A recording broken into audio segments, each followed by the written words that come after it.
Today we're checking out Croc, Legend of the Gobbos. Back again after all these years. And yes, the little green guy still has charm. So if you remember Croc all those years ago on the PS1, you'll probably remember that it has tank controls. Yes, a platformer where you need to be fast on your feet, jumping quickly from platform to platform, controls like an old school Resident Evil game.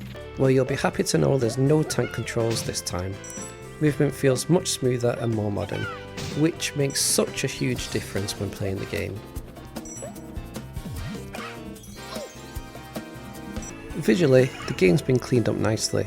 Models are sharper, textures are improved, and lighting looks better too. Here you can see a side-by-side comparison. It keeps the original style while making everything feel more crisp and readable. Since this is an old school platformer, there are a number of goodies to collect. Gems are scattered throughout the levels, and these act as an extra hit point, like rings in the original Sonic. If you get hit, you lose all of them.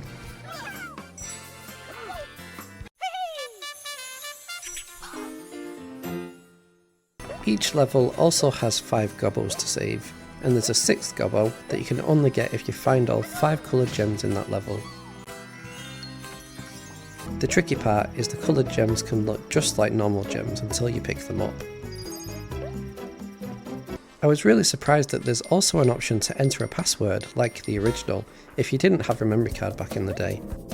There are also hearts that act as extra lives. They kept the old school life system, and honestly, it feels pretty outdated now. I think unlimited lives with hearts doing something else would have been a better choice. Having to restart a whole level just because you run out of lives just isn't fun. Lives are also not recorded in your save file. There also seems to be a glitch with them.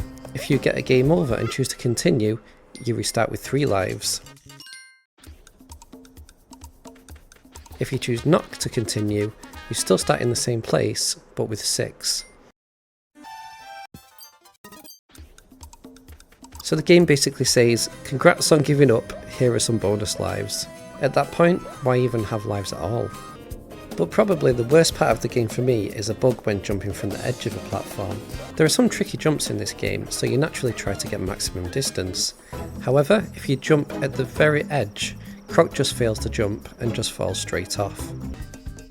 It became really frustrating having to redo sections again and again, just because the game didn't register a jump at the edge. This is not something from the original either, so it's not a deliberate choice for authenticity. With the complaints aside, this is still a fun and faithful comeback for Croc. The smoother movement and visual upgrades make it a great way to revisit this classic. I'm really hoping they do Croc 2 next. If you like this video, please leave a like and subscribe for more in the future. See you in the next one.